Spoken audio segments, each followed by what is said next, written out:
While we waited for the insurance company to verify the cancellation paperwork, our attorney continued reviewing older records connected to our family's finances. By then, none of us believed the investigation ended with one document. Every time we answered one question, another quietly appeared. The attorney often said something that stayed with me. Sometimes the most important discovery isn't the document you're looking for. It's the one you weren't expecting to find. That afternoon, Daniel and I sat across from him as he worked through a thick binder containing years of financial records. Most of the pages were ordinary. Utility bills, property tax statements, insurance payments, bank correspondence. Nothing unusual. Nothing that immediately caught anyone's attention. The room was almost silent except for the sound of paper turning. Page after page. Year after year. Then, the attorney stopped. Not dramatically. He simply rested one finger on a single line near the bottom of a page. He leaned a little closer. Then read it again. Daniel noticed immediately. "What is it?" The attorney didn't answer right away. Instead, he slid the binder across the table. "I'd like both of you to look at this." Daniel leaned forward. I adjusted my reading glasses. The entry was short. Only a single line among dozens of ordinary expenses. Storage unit rental fee, payment past due. I read it once. Then again. The words didn't make sense. Storage unit? I looked at the attorney. "I don't understand." He shook his head. "Neither do I." Daniel read the line carefully. "Do we know which company this refers to?" "Not yet." The attorney pointed to a reference number printed beside the entry. "This appears to identify a storage facility." He made a note. "I'll see whether we can determine which company it belongs to." At that moment, it seemed like a minor detail. Just another line in a long list of financial records. But over the past year, Daniel and I had learned not to dismiss small details too quickly. More than once, an ordinary piece of paperwork had opened the door to a much larger story. A few days later, I was sitting at my kitchen table sorting through the afternoon mail. Most of it was routine. A grocery advertisement. A church newsletter. A utility bill. Then I noticed a plain white envelope I didn't recognize. There was no familiar company logo. Only the return address of a business whose name meant nothing to me. I opened it slowly. Inside was a payment reminder. The heading immediately caught my attention. Notice of past due storage rental payment. For several seconds, I simply stared at the page. Surely there had been a mistake. I began reading more carefully. The notice referenced a storage unit. It listed rental charges, late fees, a customer account number. I turned the page over. Then back again. I read every line twice. Then a third time. Nothing changed. I quietly whispered to myself, "I've never rented a storage unit." Not once. Thomas and I had lived in the same house for decades. We stored family keepsakes in the attic. Holiday decorations in the basement. Old furniture in the garage. When something no longer fit inside the house, we either donated it or gave it to family. We had never rented outside storage. Not while Thomas was alive. Not after he passed away. The idea simply didn't fit our lives. I picked up the phone and called Daniel. When he arrived later that afternoon, I handed him the notice without saying a word. He read the first page. Then the second. Finally, he looked up. "Mom! I know. You've never rented a storage unit?" I answered immediately. "No. Never." He looked back at the paperwork. "Have you ever moved family belongings somewhere outside the house?" Again. "No." He nodded slowly. "I didn't think so." Then he became very quiet. He continued reading every line, searching for something familiar. A clue. A company name. A date. Anything that might explain why this notice had arrived. After several minutes, he placed the paper on the kitchen table. "I don't remember Dad ever renting one either." Neither did I. Thomas believed in keeping important things close to home. He often joked that paying someone else to store your belongings was like renting another attic. It simply wasn't something we ever discussed. Daniel folded the notice carefully. We should take this to the attorney. I agree. Before he placed it back into the envelope, I looked once more at the company name printed across the top. It still meant nothing to me. No memory surfaced.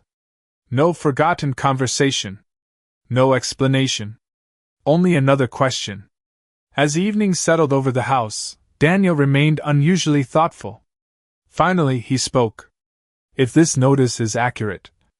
He paused. Then somewhere outside this house. He looked at me. There's a storage unit connected to the Anderson family. The sentence lingered in the quiet kitchen. I slowly looked around the room. Every photograph. Every piece of furniture. Every shelf held memories of the life Thomas and I had built together. Yet the letter in front of us suggested that somewhere else, beyond these walls, there might be another place connected to our family's belongings.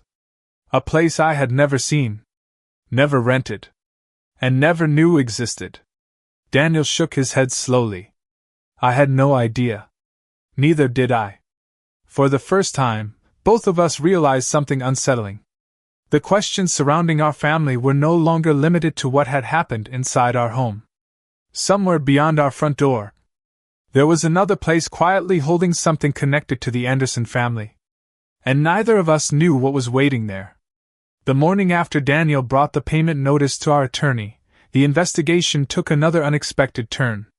By then, we had both stopped asking the same question. What else could possibly happen? Experience had taught us that every answer often uncovered another mystery waiting quietly beneath it. The attorney placed the notice on his desk and adjusted his glasses. I'll start by contacting the storage company, he said. We need to know exactly what records they still have. Daniel nodded. The same approach as before. No assumptions. Just the file. The attorney smiled slightly. Exactly. That simple sentence had become the rule guiding everything we did. Not because it guaranteed easy answers. Because it protected us from reaching conclusions too quickly. Later that afternoon, the attorney called the storage company while Daniel and I sat quietly in his office. He introduced himself. Explained that he represented me. Then asked whether the company could confirm basic account information connected to the payment notice. Most of the conversation was routine. Verification. Reference numbers. Privacy procedures. Nothing unusual. Daniel quietly took notes, while the attorney listened carefully. After several minutes, the attorney thanked the representative and ended the call. He remained silent for a moment before looking up. They were able to confirm several things. Daniel leaned forward. What do we know?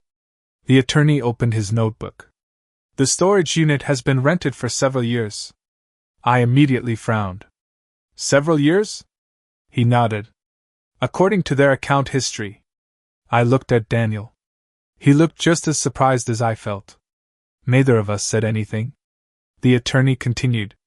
The account is associated with the Anderson family name. Again, silence filled the room. The Anderson name. Our family's name. Connected to a storage unit I had never heard of. Daniel quietly asked. Did they confirm who rented it? The attorney slowly shook his head. Not over the phone. They explained that detailed account information requires additional verification. Daniel nodded. That makes sense. The attorney continued reading his notes. They also mentioned something else. He paused. The contact information connected to the account has been updated several times over the years. Daniel immediately wrote that sentence in his notebook. Then looked up. Several updates? Yes. The attorney turned another page. They couldn't discuss every detail during the call. But they confirmed that changes to the contact information appear throughout the account history. I quietly folded my hands together. Something about those words sounded painfully familiar. Not because they proved anything. Because I had heard similar descriptions before. Hospital records. Insurance files. Other administrative documents. Again and again, important records seemed to include changing contact information. I looked toward Daniel. He wasn't speaking. He was simply staring at the notes. Finally, he asked, "Did they say when those updates happened?" "Not specifically. They suggested we request a complete account history." Daniel nodded once. "We should," the attorney agreed. "I've already started preparing that request." I appreciated how careful he remained. He never allowed one discovery to become 5 different assumptions. He separated confirmed information from unanswered questions. That patience had become reassuring, even when the answers were difficult. The attorney then turned toward me. "Mrs. Anderson, do you remember ever renting a storage unit?" The answer came immediately. No. Not because I hadn't thought about it. Because I had spent the entire previous evening searching my memory. I remembered every garage sale Thomas and I ever held. Every move from one room to another. Every holiday decoration stored in the attic. Every old photograph packed into family albums. But I could not remember signing a storage rental agreement. Not once. The attorney nodded thoughtfully. "What about after your husband passed away?" Again. "No," I answered with complete certainty. "I never rented storage." Daniel looked at me. "I've never heard Dad mention one either." I smiled sadly. He would have. Thomas believed in keeping careful records. Whenever he rented equipment, renewed insurance, opened a bank account, or signed any kind of contract, he always told me. Not because he thought I needed permission. Because that was how we handled important decisions. Together. Daniel quietly looked down at the payment notice again. "I don't remember either of you ever talking about a storage unit." "You wouldn't," I answered softly. "Because I don't believe there ever was one that I knew about." The room became quiet again. For several moments, each of us seemed lost in thought. Finally, Daniel spoke. "I think we need to see this place ourselves." The attorney looked up. I was going to suggest the same thing. He carefully organized the paperwork into one folder. "If the company confirms that you're authorized to access the account, visiting the facility may answer questions the documents cannot." Daniel nodded. "We've learned that before." Sometimes. A location tells its own story. The attorney smiled. "Exactly. Before leaving, he made one final recommendation. When you go, take photographs. Document everything before moving anything." Daniel immediately agreed. "We will." I listened quietly. Only a year earlier, the thought of visiting an unfamiliar storage facility would have frightened me. Now, it simply felt like the next step. Not because I expected dramatic discoveries. Because I wanted to understand the truth. Whatever it happened to be. As Daniel and I walked toward the parking lot, either of us hurried to the car. The afternoon air felt unusually cool. Finally, Daniel broke the silence. "Mom!" I looked at him. "If there's really a storage unit connected to our family..." He paused. "What do you think is inside?" I slowly shook my head. "I honestly don't know." And I meant it. For once, I wasn't trying to imagine the answer before seeing the facts. That habit had disappeared somewhere along this journey. Instead, I found myself thinking about something much simpler. Somewhere in our town, behind a locked metal door, there was a storage unit connected to the Anderson family. A place neither my son nor I remembered. A place neither of us had ever visited. The records said it existed. The payment notice proved it was still there. And by the end of the week, Daniel and I had made the same decision. We weren't going to wonder about it anymore. We were going to stand in front of that door ourselves and discover what it had been holding all these years. 2 days later, Daniel and I stood inside the office of the storage facility. The building itself was ordinary. A small reception desk. Rows of security monitors mounted on the wall. A coffee machine in the corner. Nothing about the place suggested that it held anything connected to our family's history. The manager greeted us politely. Our attorney had already contacted the company in advance and provided the documentation they requested. Even so, the manager carefully reviewed every record again. He checked my identification, compared it with the account information available to him, then explained the company's procedures. We need to verify that you're authorized before we allow access. I understand, I said. The process took nearly 30 minutes. Several forms were reviewed. Additional records were checked. The manager stepped into a back office twice before finally returning with a ring of keys and an electronic access card. He smiled politely. Mrs. Anderson, based on the records available to us today, we can escort you to the unit. Daniel looked at me. Ready? I wasn't sure anyone could truly be ready for what we were about to see. But I nodded anyway. The manager led us through a series of long hallways. Metal doors stretched in every direction. Some large, some small. Each one carried only a number. No names. No stories. Just numbered spaces holding pieces of other people's lives. Eventually, he stopped. This is the unit. He unlocked the outer security gate, then inserted the access card into a keypad beside the storage door. A small green light appeared. The heavy metal latch clicked. He stepped back. I'll give you some privacy. If you need anything, my office is just down the hall. Then he quietly walked away. For several seconds, neither Daniel nor I moved. The storage door stood in front of us. Closed. Silent. Daniel rested one hand on the handle. He looked at me one last time. I nodded. Slowly, he lifted the door. The metal rolled upward with a long, hollow sound that echoed through the hallway. Dust floated through the air as sunlight reached inside. Neither of us spoke.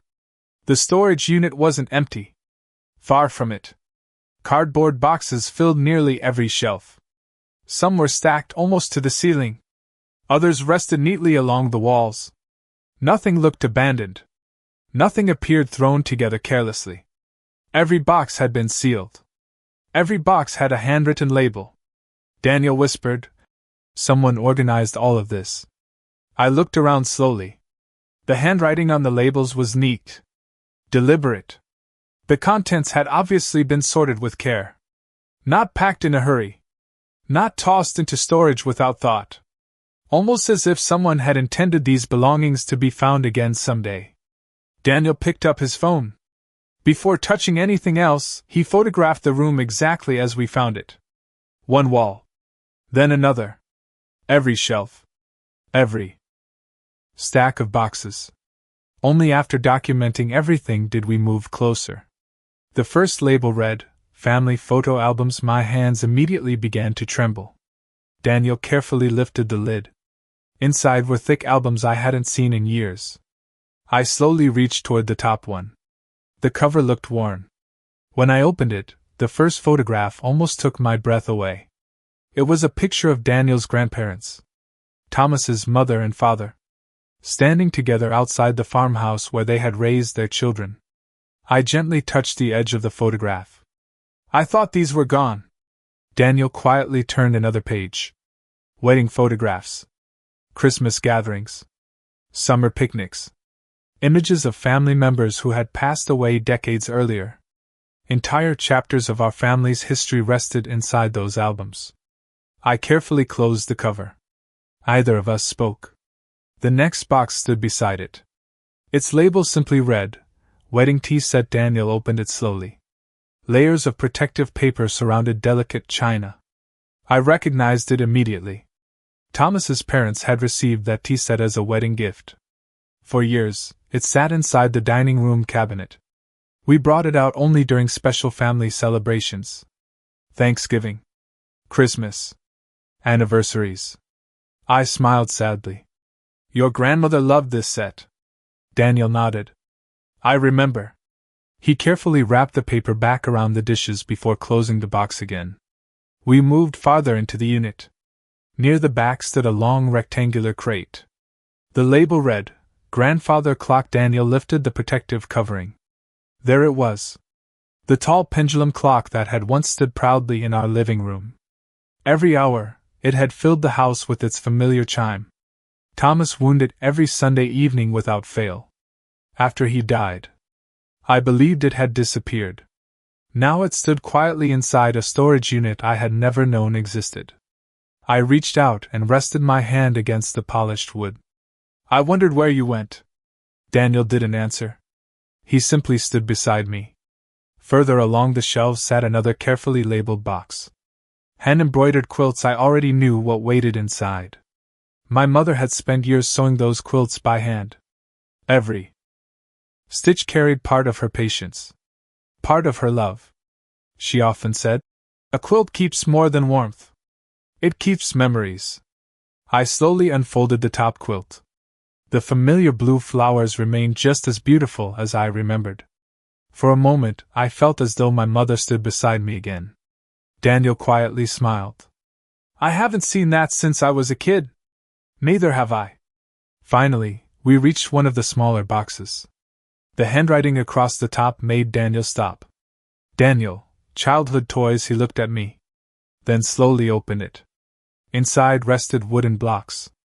Model airplanes. Old baseball cards.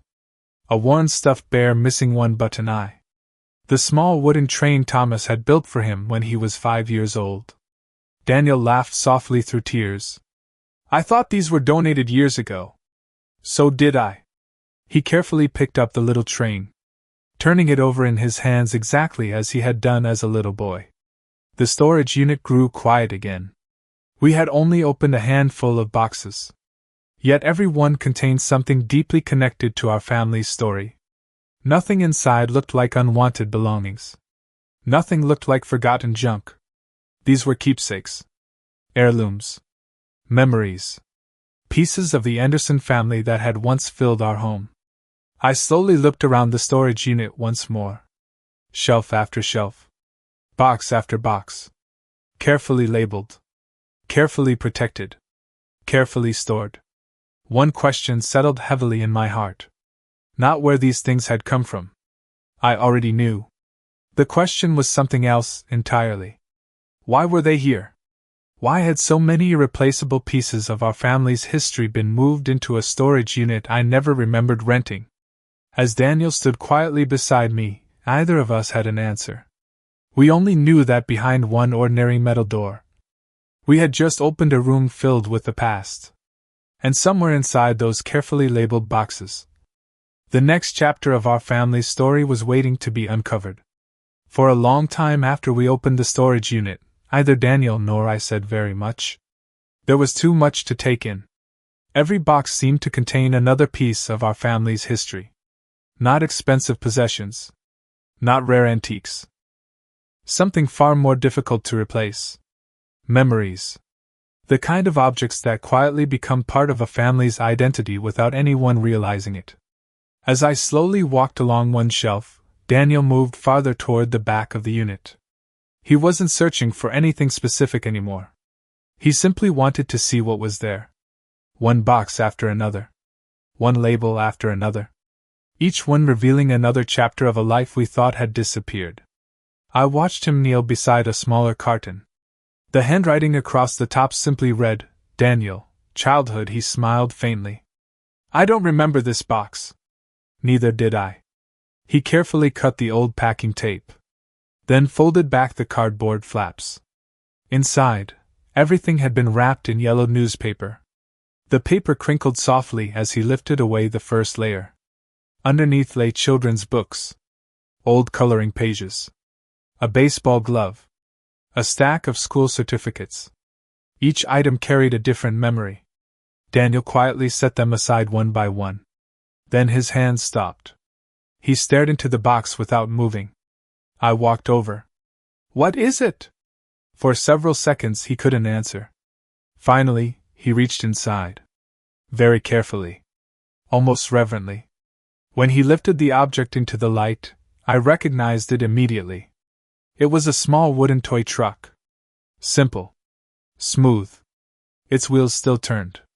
The wood had darkened slightly with age, but it remained exactly as Thomas had built it. Daniel held it in both hands. His fingers slowly traced the tiny marks left by his father's tools decades earlier. A soft smile appeared on his face. Then, almost as quickly, sadness replaced it. His voice was barely above a whisper. I thought this was gone. He looked down again. I thought it had been lost years ago. I didn't answer immediately. Because I had believed exactly the same thing. I remembered the afternoon Thomas made that little truck. Daniel was only 6 years old. He wanted a toy like the ones he had seen in a store. Money had been tight that year. Instead of buying one, Thomas disappeared into his workshop. For 2 evenings, I listened to the sound of sandpaper and hand tools. When he finally carried the finished truck into the house, Daniel's face lit up with excitement. He played with it everywhere. Across the kitchen floor. Through the backyard. Even beside his bed before falling asleep. Thomas used to laugh and say, I think this truck has more miles on it than my pickup. Daniel smiled as though he remembered the same words. I can still hear Dad saying that. So can I. He slowly rolled the little truck across the palm of his hand. The tiny wooden wheels still moved smoothly. Thomas had always believed that if you built something carefully enough, it would outlast you. Standing there in that storage unit, I realized he had been right. The toy remained. But the years surrounding it had disappeared. Daniel continued looking through the box. A homemade slingshot. Wooden building blocks. An old scout handbook. A faded birthday card with crooked handwriting. Every object seemed to unlock another memory. Some made him smile. Others left him silent. Finally, he sat back on his heels. Still holding the little wooden truck. I spent years believing these things were lost. His voice sounded heavier now. I even told my own kids that Grandpa's toys had disappeared. He looked around the storage unit. They didn't disappear. No, I answered quietly. They didn't. For a long moment, Daniel simply looked across the rows of boxes. His eyes moved slowly from one shelf to another. Then he looked at me. You lost all of this too. I gently shook my head. Not just me. He frowned. What do you mean? I stepped closer. Then looked at the little truck in his hands. I've spent a long time thinking this story was only about what I lost. I paused. The photographs. The letters. The keepsakes. The memories. I smiled sadly. But standing here, I realized something else. Daniel waited. You lost them too. He lowered his eyes. Not because he disagreed. Because he suddenly understood. As a child, he never chose to stop playing with that truck. He believed it was simply gone. He never decided to forget his grandparents' photo albums. He believed they had disappeared. He never intentionally left behind the handmade quilts or the old family clock. He simply grew up believing those pieces of his childhood no longer existed. The loss had shaped his memories without his ever knowing it. Daniel quietly looked around the storage unit once more. I thought I knew my own childhood. His voice carried both sadness and surprise. Now I'm realizing parts of it were missing. I rested my hand gently on his shoulder. Neither of us knew. Those words seemed to comfort him more than anything else I could have said. Because they reminded him of something important. He hadn't been standing outside this story watching it happen. He had been living inside it too. Not as someone who understood everything, but as someone who had also been separated from pieces of his own past. The realization changed something inside him. For months, Daniel had viewed this journey mostly through my eyes. He had watched me rediscover missing letters, missing jewelry, missing photographs, missing records. Now, for the first time, he understood that some of what had quietly disappeared belonged to him as well. Not property, memory, family history. The simple objects that connect one generation to the next. He carefully placed the little wooden truck back inside the box. Not because he wanted to leave it there. Because he wanted to preserve the way we had found it until everything could be documented properly. Before closing the lid, he looked at it one last time. I wish I'd known. His voice barely carried across the room. I looked at my son. Then at the rows of carefully labeled boxes surrounding us. At that moment, I realized something I had never fully understood before. For a long time, I believed I was the only one who had been separated from pieces of my own life. Standing in that storage unit proved otherwise. Daniel had lost something too. Not because anyone told him it was gone. Because he had spent years believing it had simply vanished. And that realization made everything we were discovering even harder for him to accept. Because every new answer no longer changed only the story of his mother. It was slowly rewriting the story of his own life as well. That evening, after we returned from the storage facility, Daniel asked Vanessa if they could talk. He didn't bring every box home. He didn't arrive carrying photographs or family heirlooms. He brought only a folder. Inside were copies of the storage records, a few photographs documenting what we had found, and notes from the visit. Nothing more. When he walked into the kitchen, Vanessa was putting away the dinner dishes. She smiled when she saw him. "How did your day go?" Daniel waited until she finished drying her hands. "I'd like to ask you about something." She nodded. "Of course." There was no tension in her voice. No sign that she expected the conversation to be unusual. Daniel sat down at the kitchen table and placed the folder in front of him. "We visited the storage facility today." Vanessa looked at the folder for a moment. Then back at Daniel. "I see." He noticed that she didn't ask what they had found. Instead, she waited for him to continue.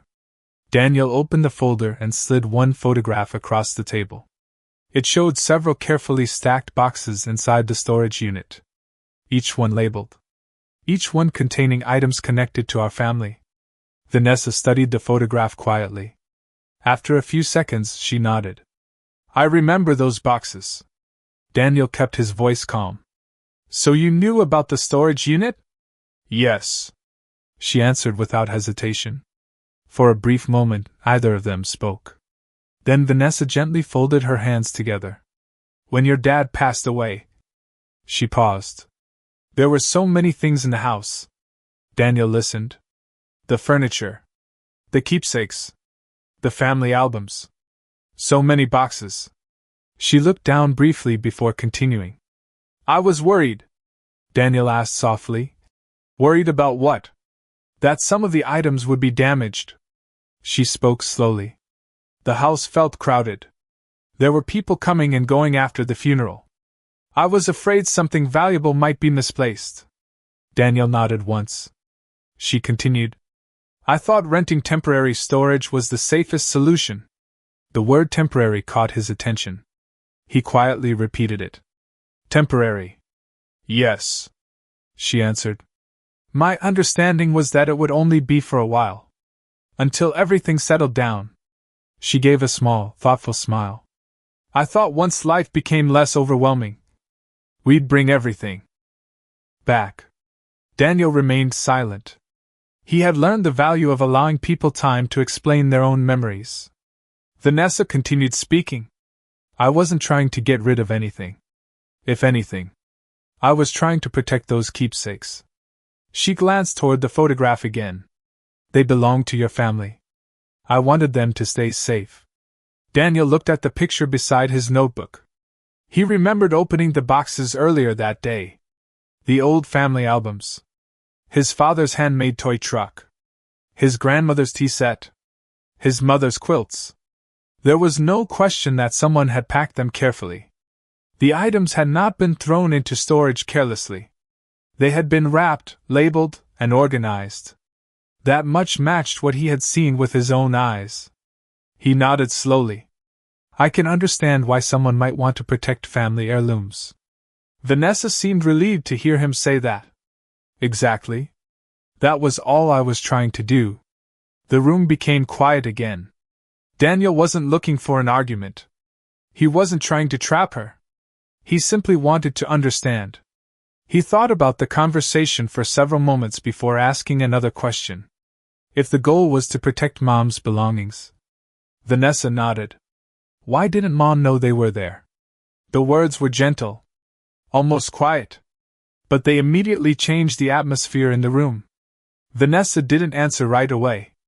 Instead, she looked down at the table. Daniel waited patiently. He had no interest in interrupting the silence. Over the past year, he had learned that silence often deserves the same respect as words. After several moments, Vanessa finally spoke. I don't know. Her voice was softer now. I suppose. She searched for the right words. Everything was happening so fast. Daniel listened. There was the funeral. The estate. So many decisions. So many emotions. She sighed quietly. I may have assumed she already knew. Daniel nodded once. You may have. Either of them spoke for another few seconds. Then Daniel asked one final question. Not loudly. Not accusingly. Simply as someone trying to understand the timeline. Do you remember having a conversation with Mom where she agreed to move those belongings into storage? Vanessa remained quiet. She looked toward the window, then back at the table. Her answer did not come immediately. Daniel noticed that. Not because silence itself proved anything. Because it reminded him how different these conversations had become. Months earlier, he would have rushed to fill the silence himself. He would have suggested possible explanations, offered reassurance, helped complete unfinished sentences. Tonight he did something else. He waited. He believed people deserved the opportunity to answer in their own words. The room stayed quiet. The question remained between them. Why hadn't Margaret known? It wasn't the largest question surrounding the storage unit. But for Daniel, it had become one of the most important. Because every family decision involves more than the decision itself. It also involves whether the people affected know it has been made. As he looked at the photographs from the storage unit once more, Daniel realized something. The boxes contained far more than family heirlooms. They contained years of memories. And whatever reasons had led to placing them there. He could not stop wondering why his mother had spent so many years believing those memories had simply disappeared. That question remained unanswered as the evening grew darker. And for the first time, Vanessa did not have an immediate response. The following afternoon, Daniel came back to the storage facility with me. The manager had arranged a quiet space where we could begin documenting the contents of the unit before anything was moved. Our attorney had given us one simple piece of advice. Go slowly. Photograph everything. Record where each item was found. Neither Daniel nor I wanted to rush. We had spent too many months discovering that the smallest details often mattered. So we worked one box at a time. One shelf at a time. One memory at a time. The storage unit no longer felt like a mystery. It felt like an attic that had been sealed for years. Every box held a different chapter of our family's story. I knelt beside one of the larger cartons. The label had faded with time. Daniel carefully helped me remove the tape. Inside, layers of tissue paper protected something wrapped in soft cloth. I gently folded the cloth back. For a moment, I couldn't speak. Lying inside was our old family Bible. The same Bible that had rested on the living room bookshelf throughout Daniel's childhood. Its leather cover had grown smooth from decades of careful use. I slowly opened it. The pages carried familiar handwriting. Birth dates. Wedding dates. Notes written by family members who had been gone for many years. Inside the front cover were signatures from generations of the Anderson family. Thomas's grandparents. His parents. Our names. Even a tiny signature Daniel had written as a little boy after insisting he wanted to be part of the family book. I smiled through quiet tears. I thought this was gone forever. Daniel leaned closer. I remember Dad reading from it every Christmas Eve. So do I. I carefully closed the Bible before placing it gently beside me. The next box was smaller. Its label simply read, Letters. The moment I lifted the lid, I recognized the envelopes. Thomas's handwriting. Young. Neat. Slightly slanted. These were the letters he had written to me before we were married. Back when we were both trying to build a future together. Before children. Before mortgages. Before gray hair. I carefully untied the faded ribbon holding them together. Daniel smiled. Dad saved all of them? So did I. I laughed softly. He always teased me for keeping every letter. Then I held one of the envelopes against my heart for just a moment. When people are young, they think they'll remember every word forever. I looked down at the bundle. But memory fades. Paper remembers. Daniel quietly nodded. Neither of us opened the letters. Not that day. Some memories deserve privacy, even after many years. We placed them safely aside. Further back on the shelf sat another carefully marked box. Inside rested a delicate lace cloth. The moment I touched it, I knew exactly what it was. My mother's lace. Daniel looked surprised. I haven't seen that since Grandma passed away. I smiled. My mother embroidered this by hand. I gently unfolded it across the table. Tiny flowers. Intricate stitching. Thousands of careful movements made by hands that had loved our family long before Daniel was born. As I brushed away a thin layer of dust, I could almost hear my mother's voice. She always said, "If you make something with love, someone will remember you every time they see it." Standing there, I realized she had been right. The lace had survived. So had the memory of the woman who created it. We continued opening boxes. Each one seemed to bring another forgotten piece of our lives back into the light. Near the back of one shelf, Daniel found a narrow journal with his own name written across the cover. He looked at me. "What is this?" I laughed quietly. "You wrote in that when you were 12. His eyes widened. "I did." He carefully opened the first page. Inside were short entries written in the uneven handwriting of a middle school boy. Thoughts about baseball. School. Friends. Dreams about becoming an engineer. Daniel laughed. "I completely forgot this existed." He turned another page. "I even complained about doing yard work." I smiled. Some things never change. For several minutes he simply read. Not because the writing was extraordinary. Because it belonged to a version of himself he hadn't seen in decades. Then, from another carefully labeled box, I lifted a large portfolio. Inside were drawings made by my grandchildren when they were very young. Stick figures. Crayon rainbows. Finger paint flowers. One picture showed our entire family standing beneath a bright yellow sun. Every person smiled. Even the family dog had been included. Across the top, written in large uneven letters, were the words, "I love my family." I quietly brushed a thin layer of dust from the paper. The colors remained surprisingly bright. I smiled. Not because the drawing was perfect. Because it reminded me of the little hands that created it. Daniel stood beside me. "They worked so hard on these." "They did. They always wanted you to hang them on the refrigerator." I remember. For a long moment neither of us spoke. We simply looked around the storage unit. The family Bible. The letters.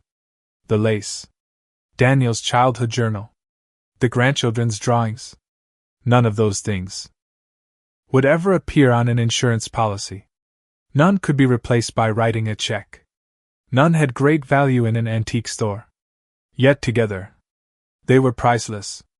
I gently wiped another layer of dust from the family Bible before placing it carefully back inside its protective wrapping. Then I quietly said something that had been growing in my heart all afternoon. "The most valuable things in this room were never valuable because of money." Daniel looked at me. I smiled softly. "They're valuable because they remember our family." He slowly nodded. Every object around us carried a story. A birthday. A wedding. A childhood dream. A parent's handwriting. A grandparent's careful work. The objects themselves were simple. Wood. Paper. Fabric. Ink. But together, they held something no one could measure. They held the memory of the people who had loved one another across generations. As I carefully closed another box, I finally understood what had moved me so deeply that afternoon. I hadn't simply found old belongings.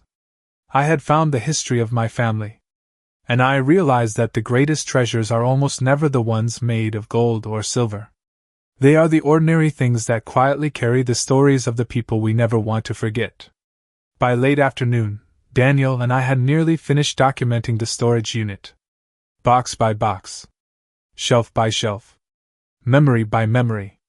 The air inside the unit had grown cool, and dust clung lightly to our sleeves. Several boxes had already been photographed, labeled again, and carefully closed. I was tired. But it was not the kind of tiredness that comes from ordinary work. It was the kind that comes after spending hours walking through your own past. Daniel was checking the final row near the back wall when he suddenly stopped. "Mom!" I looked up. "What is it?" He stepped aside so I could see. In the far corner, partly hidden behind two old furniture covers, sat a large wooden trunk. It was different from everything else in the unit. The cardboard boxes had been carefully labeled. The family heirlooms had been wrapped in paper. But this trunk had been sealed. Thick protective tape crossed the edges. A heavy strip covered the latch. It had not been opened in years. Daniel knelt in front of it and checked the storage inventory sheet the manager had given us. Then he frowned. "According to this, it was never opened after being placed here." I slowly walked closer. The trunk was made from dark wood. Sturdy. Old-fashioned. The kind Thomas loved. He believed things should be built to last. My hand hovered above the lid, but I did not touch it yet. Something about that trunk felt different. Daniel brushed dust away from the top. Then he froze. "Mom!" His voice changed. "What?" He pointed to a line written across the lid in black marker.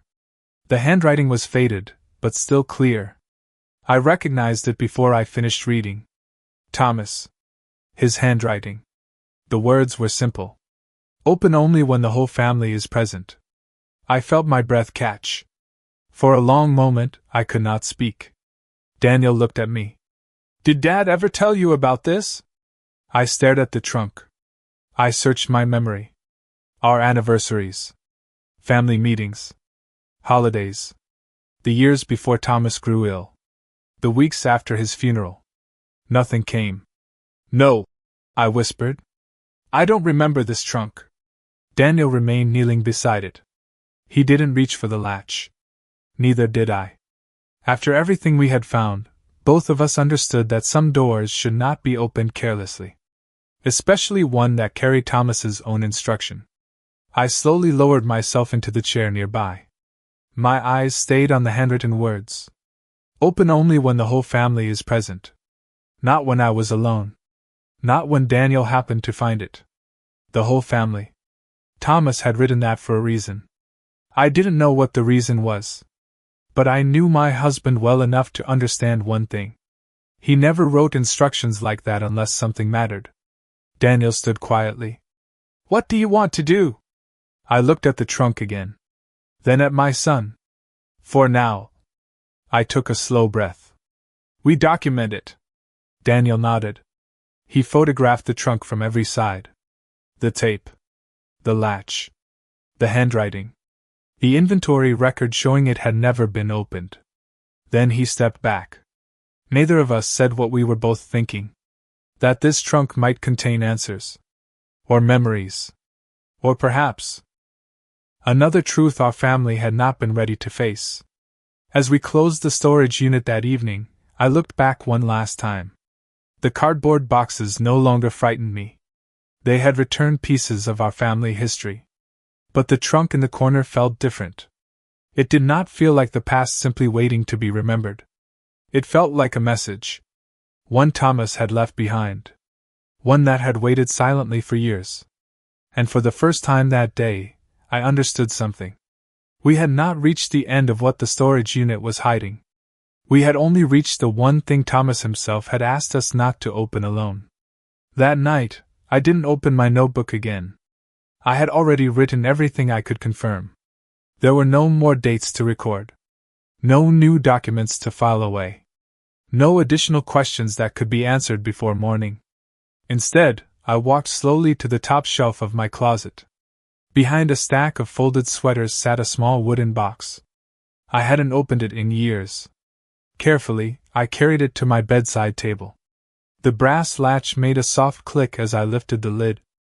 Inside, wrapped in white tissue paper, rested a pair of pearl earrings. They were simple, elegant. Exactly the kind of jewelry my granddaughter had once admired while we wandered through a little boutique downtown. She couldn't have been more than 16 at the time. She had stopped in front of the display window and smiled. "Grandma," she said, "pearls never go out of style." I laughed.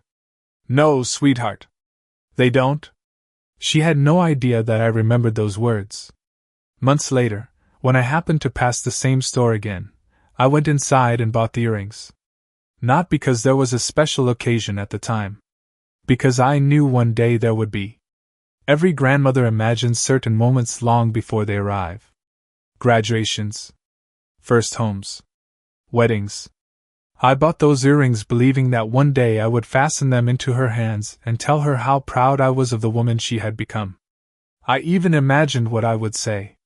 I would tell her that pearls are formed slowly. That beauty often grows from patience. That the strongest families are built the same way. Those words remained only in my imagination.